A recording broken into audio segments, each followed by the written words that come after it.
नमस्कार दोस्तों, आज की कहानी है नंद भाभी का अनमोल रिश्ता। शगुन ओ शगुन, माधुरी का फोन आया था। कल वह बच्चों के साथ आ रही है। बोल रही थी रमेश जी काम के सिलसिले में 10 दिनों के लिए बाहर गए हुए हैं, इसीलिए उसका और बच्चों का मन नहीं लग रहा है। मैंने बोल दिया आ जाओ, इसमें पूछने की क्या बात है। यह घर उसका भी उतना है जितना विवेक का है, शगुन की सास लता जी ने कहा। शगुन और विवेक की शादी को अभी 2 साल हुए हैं। उनका 8 महीने का एक बेटा आर्यन भी है। नंद के आने की बात सुनकर शगुन खुश हो गई थी। हाँ माँ जी, ठीक किया, इसमें पूछने वाली क्या बात है, यह उनका भी घर है। ठीक है माँ जी, मैं रसोई घर के जरूरी सामान देख लेती हूँ। अगर कोई जरूरी सामान कम हुआ तो मैं इनको फोन कर दूंगी, यह ऑफिस से आते वक्त ले आएंगे।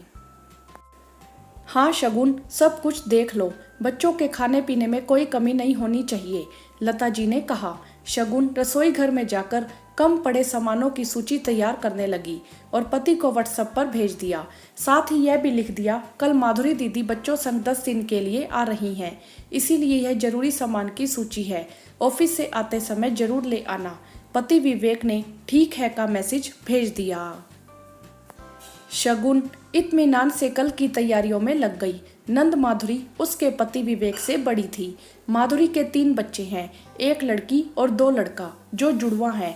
रात में विवेक को ऑफिस से आते आते देर हो गई, जिसके कारण वो सामान नहीं ला पाया। उसने शगुन से कहा सुबह ऑफिस जाने से पहले सामान रख कर जाऊंगा। शगुन ने कहा सामान कल भी आएगा तो कोई दिक्कत नहीं है।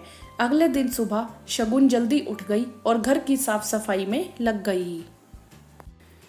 सारे कमरों की चादरें बदली और सोफे कवर बदले। विवेक भी आज जल्दी उठ गया था। उसने शगुन को जब सुबह उठकर यह सब करते देखा तो कहने लगा, यह क्या शगुन, दीदी कोई मेहमान थोड़े ही है जो तुम इतनी साफ सफाई कर रही हो। ऊपर से 3 बच्चे उसके और हमारा छोटा सा बेटा दिन भर धमाल मचाएंगे, फिर तुम्हारी साफ सफाई पहले जैसी हो जाएगी, कहकर विवेक हंसने लगा। लता जी वहीं बैठी अखबार पढ़ रही थी। बेटे की बात सुनकर उन्होंने कहा, विवेक यह क्या बहू को तू उल्टी सीधी बातें समझा रहा है। बहू ठीक तो कर रही है। हाँ हाँ वह तो ठीक है, लेकिन दीदी मेहमान थोड़े ही है जिनके लिए सुबह सुबह उठकर यह सब तैयारियां शुरू हो जाएं। अब बस करो विवेक, मुझे तुमसे बात नहीं करनी, तैयार होकर जाओ, तुम्हारी दीदी की बस अब पहुंचने वाली होगी। हाँ माँ ठीक है, कहकर विवेक तैयार होकर दीदी को लेने चला गया। और शगुन सबके लिए नाश्ते की तैयारी में लग गई। करीब 1 घंटे बाद विवेक अपनी दीदी माधुरी को लेकर घर आता है। घर में बच्चों के आते ही पूरे घर में शोरगुल की आवाज सुनाई देने लगी। माँ बेटी से मिलकर फूले नहीं समा रही थी, बार बार अपनी नातिन को गले लगाकर प्यार जता रही थी। शगुन भी नंद को प्रणाम कर फिर से अपने कामों में लग गई। विवेक भी रसोई घर का सामान रख ऑफिस चला गया। दोपहर का खाना खाकर सभी आपस में बात कर रही थी। बच्चे आपस में वहीं खेल रहे थे और आपस में लड़ झगड़ भी रहे थे। माधुरी और बच्चों के आने से शगुन का काम भी थोड़ा बढ़ गया था। शगुन सारे काम बिना किसी की मदद के खुद ही कर रही थी। आज दीदी को आए 5 दिन हो गए थे। लता जी हमेशा बेटी से ही चिपकी रहती थी। पता नहीं कहाँ से इतनी बातें आती थी उनके पास। शगुन को कम ही समय मिलता था नंद से बात करने के लिए। वह हमेशा घर के कामों में या अपने बेटे को संभालने में लगी रहती। शगुन आज रात के खाने की तैयारी कर रही थी, तभी माधवी भी उनके पास आ गई। माधवी से शगुन ने पूछा, दीदी आपको कुछ चाहिए?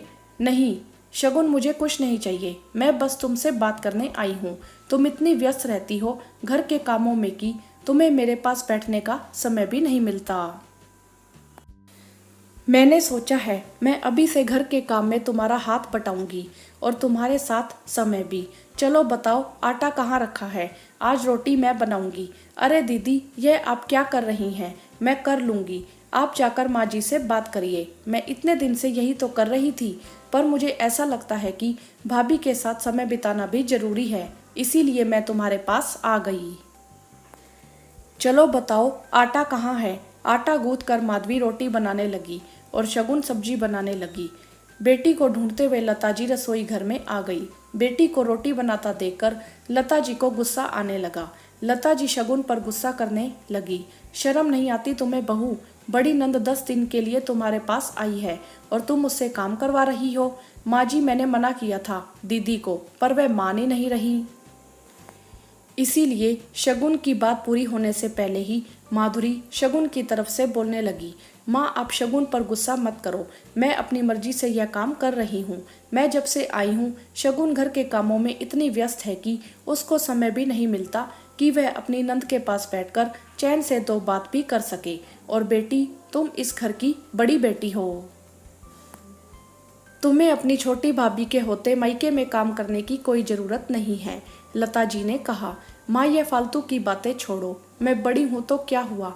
आप ही तो कहती हैं कि यह घर मेरा भी है, तो अपने घर में ही काम करने या अपनी भाभी की मदद करने में क्या सोचना।